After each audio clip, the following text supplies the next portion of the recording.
ETF index mutual funds నేర్చుకుని stock మార్కెట్లో రాణించాలనుకుంటున్నారా? వెంటనే ఈ నెంబర్కి కాల్ చేయండి.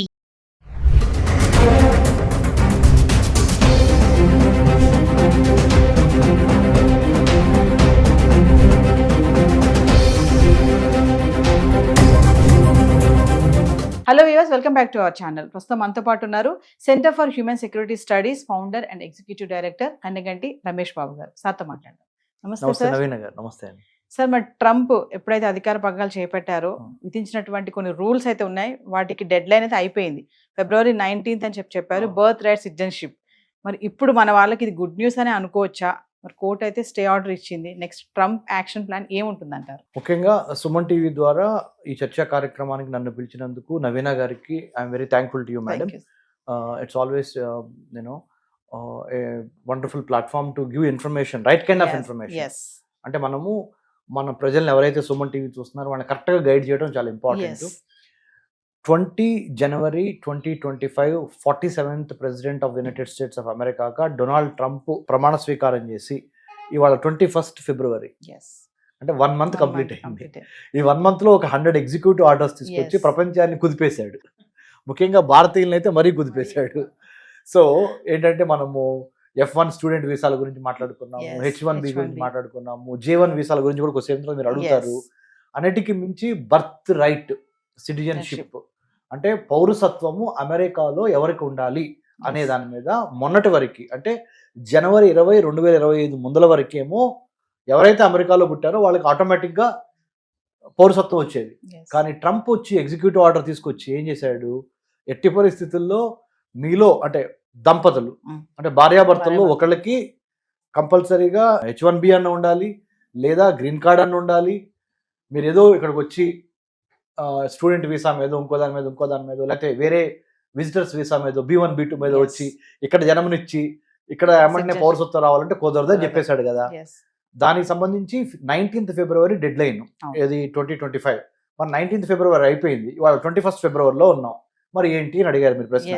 దాని సమాధానంగా అమెరికాలో 50 సంయుక్త రాష్ట్రాలు ఉంటే 50 సంయుక్త రాష్ట్రాల్లో కొన్ని రాష్ట్రాల్లో ఆయన యొక్క ఎగ్జిక్యూటివ్ ఆర్డర్ మీద ఛాలెంజ్ చేస్తా కోర్టులో కేసేశారు మన వాళ్ళు కొంతమంది. అక్కడ అమెరికన్ సిటిజన్స్ వేయొచ్చు, లేదా డెమోక్రాట్స్ వేయొచ్చు. అంటే అమెరికాలో 2 రాజకీయ పార్టీలు ఉన్నాయి, democratic party, Republican party. Donald Trump Republican పార్టీకి చెందిన ఆయన రిపబ్లికన్ పార్టీ గుర్తు ఏంటంటే ఎలిఫెంట్, డెమోక్రాటిక్ పార్టీ గుర్తు డాంకీ. సో రిపబ్లికన్ పార్టీ మీద డెమోక్రాట్స్ కూడా కేసు వేసి ఉండొచ్చు, లేదా మన నాన్ రెసిడెంట్ ఇండియన్స్ కూడా వేసి ఉండొచ్చు. ఎవరు వేసినా కానీ విషయం ఏంటంటే అమెరికాలో ఉన్న 50 సంయుక్త రాష్ట్రాల్లో కొన్ని రాష్ట్రాలు, డిస్ట్రిక్ట్ ఆఫ్ కొలంబియా అనేది ఒక స్పెషల్, అమెరికా క్యాపిటల్ ఏంటంటే వాషింగ్టన్ DC అంటారు, డిస్ట్రిక్ట్ ఆఫ్ కొలంబియా. ఆ డిస్ట్రిక్ట్ ఆఫ్ కొలంబియా ఇటు కొద్దిగా మేరీల్యాండ్లోనూ ఉంటుంది, అటు కొద్దిగా మన వర్జీనియాలోనూ ఉంటుంది. అవన్నీ కలిపి ఒక డిస్ట్రిక్ట్ అది.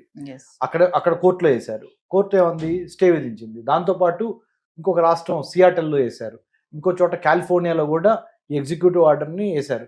ఈ 2-3 రాష్ట్రాల్లో ఆయన మీద అంటే ఆ యొక్క డెసిషన్ మీద కేసు వేసినప్పుడు ఏమన్నారంటే స్టే అంటే ఆలోచిద్దాం, దీని గురించి మాట్లాడదాము, డొనాల్డ్ ట్రంప్ చెప్పిందే కరెక్ట్ కాదు, ఇది సిటిజన్షిప్ ఓన్లీ ఎవరో ఒకళ్ళు H1B అన్న ఉండాలి, లేదా ఇక్కడ అమెరికన్ పౌరుడైనా ఉండాలి అనే దాని మీద మేము ఆ నిర్ణయాన్ని అమలు చేయడానికి మేము ఒప్పుకోవటం లేదు అని కోర్టులు కొన్ని కోర్టులు 2-3 కోర్టులు ట్రంప్ డెసిషన్కి వ్యతిరేకంగా తీర్పునిచ్చినాయి. కానీ సుప్రీంకోర్టులోకి వెళ్ళాలి, ఇది అమెరికాలో ఉన్న సుప్రీంకోర్టు వరకు వెళ్తే కానీ ఆ దేశం మొత్తానికి సంబంధించిన నిర్ణయం రాదు. So it is little premature to tell whether court decision of staying the executive order of the president Trump is still valid or it is not valid అనే దానికి ఇంకొద్దిగా టైం మనం తీసుకోవాలి. అంటే February 19th డెడ్ లైన్ అయిపోయినప్పటికీ ఇంకొద్ది time పట్టుద్ది. ఎందుకంటే American administration under president Trump will recalibrate, restrategize, rethinking చేస్తుంది. ఏది మరి నేను ఇలా చెప్పాను కదా, మరి కోర్టులో ఇట్లా అంటున్నాయి కదా, మరి ఇప్పుడు ఏం చేయాలి అని అమెరికన్ ప్రెసిడెన్సీలో ఉన్న ఇమిగ్రేషన్ అథారిటీస్ కానీ వేరే ఇంకా అఫీషియల్స్ కానీ ప్రెసిడెంట్ ట్రంప్కి చెప్తారు, సార్ మరి మనం అనుకున్న డెసిషన్ ఏంటి, ఎవరో ఒకళ్ళు దంపతుల్లో పేరెంట్స్లో ఒకళ్ళు అమెరికన్ సిటిజన్ అయ్యాను ఉండాలి, ఒకళ్ళు H1B అని ఉండాలి, అనేది మనం రూల్ పెట్టాం కదా సార్ సిటిజన్షిప్ ఇవ్వాలంటే, మరి కొన్ని కోర్టులే మనకు వ్యతిరేకంగా చెబుతున్నవి, మరి ఏం చేద్దాం అన్నప్పుడు ఓవరాల్గా ఇంకోసారి దీని మీద మనము రిపబ్లికన్ పార్టీ మీటింగ్లో డెసిషన్ ఒకటి తీసుకోవటము పార్టీ పరంగా, లేదా దీనికి సంబంధించిన కాన్సిక్వెన్సెస్ మూలాన అమెరికన్ గవర్నమెంట్కి ఏమన్నా ఇబ్బంది అయ్యేది ఉందా, సుప్రీంకోర్టు కనుక రేపు పొద్దున కనుక మన ట్రంప్ చేసిన డెసిషన్ని మళ్ళీ వ్యతిరేకించిందనుకో పరువు నష్టం. మీ సొంత సుప్రీంకోర్టు నువ్వు ఒప్పించుకోలేకపోయావు అనే పేరు మళ్ళీ ట్రంప్కి వచ్చింది. సో దీని మీద విధి విధానాల మీద కొద్దిగా టైం తీసుకుందాం సార్. యాజ్ ఆఫ్ నౌ ఎవరన్నా పుట్టితే ప్రస్తుతానికి అయితే మటుకి మన ఎగ్జిక్యూటివ్ ఆర్డరే చెల్లుద్ది. అంటే అర్థం ఏంటి, 19 ఫిబ్రవరికి తర్వాత ఎవరు పుట్టినా కానీ మేము పౌరసత్వం ఇవ్వము అనే దాని మీదే ఉంటుంది. ఎందుకు, అన్ని కోర్టులు కలిసి ముక్తకంఠంతో వ్యతిరేకించాల. కాబట్టి president Donald Trump's executive order related to citizenship birth రైట్కి సంబంధించినంత వరకు ఆయన చెప్పిందే వేదము, అదే నడుచుద్ది కొన్నాళ్ళు. ఇంకా మిగతా కోర్టులు including supreme court of United States of America వాళ్ళు ఫైనల్గా డెసిషన్ టేకెన్ బై ట్రంప్ని కొట్టేస్తే కానీ అది కొట్టివేయబడదు. అప్పటి వరకు decision what ever Trump has taken అదే చెల్లుబాటు అవుద్ది. అది క్లారిటీ. ట్రంప్కి వ్యతిరేకంగా వస్తే ఓకే హ్యాపీ, ఒకవేళ అనుకూలంగా వస్తే మన వాళ్ళ పరిస్థితి ఏంటి సార్? ట్రంప్ నిర్ణయానికి అనుకూలంగా అంటే ఏంటి అర్థం, H1B అన్నా ఉండాలి, సిటిజన్షిప్ అన్న ఉండాలి భార్యాభర్తల్లో ఒకరికి, అప్పుడే మీ పిల్లలకి పౌరసత్వం ఇస్తాము అనే దాని మీద. ట్రంప్కి అనుకూలంగా వస్తే చాలా తక్కువ మంది భారతీయ పిల్లలకి పౌరసత్వం వస్తుంది. ట్రంప్కి వ్యతిరేకంగా వస్తే జనం గెలిచినట్టు.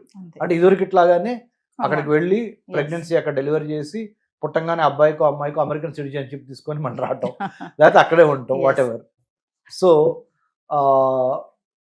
ట్రంప్ ఓడిపోవాలని కోరుకుందాం, మన వాళ్ళకి లార్జర్ ఇంట్రెస్ట్ మంచి జరగాలని. లేదా ఇంకొక రకంగా ఆలోచిస్తే ఇప్పుడు ఇండియా కూడా తక్కువేం కాదు, మనం కూడా సైన్స్, టెక్నాలజీ, ఇంజనీరింగ్, మ్యాథమెటిక్స్, మెడిసిన్లో మనం కూడా మంచి పేరు తెచ్చుకుంటున్నాము. So it goes both ways. Let's see how it is going to take. చూద్దాం సార్ మరి ఏమవుతుంది. అంటే మన వాళ్ళకి గుడ్ న్యూస్ వస్తుందా, మరి ఒక కోర్టు కనుక ట్రంప్ కి అనుకూలంగా ఇస్తారా ఏ తీర్పు అనేది చూడాలి. చూసి wait, we have to wait and see. Thank you sir. Thank you.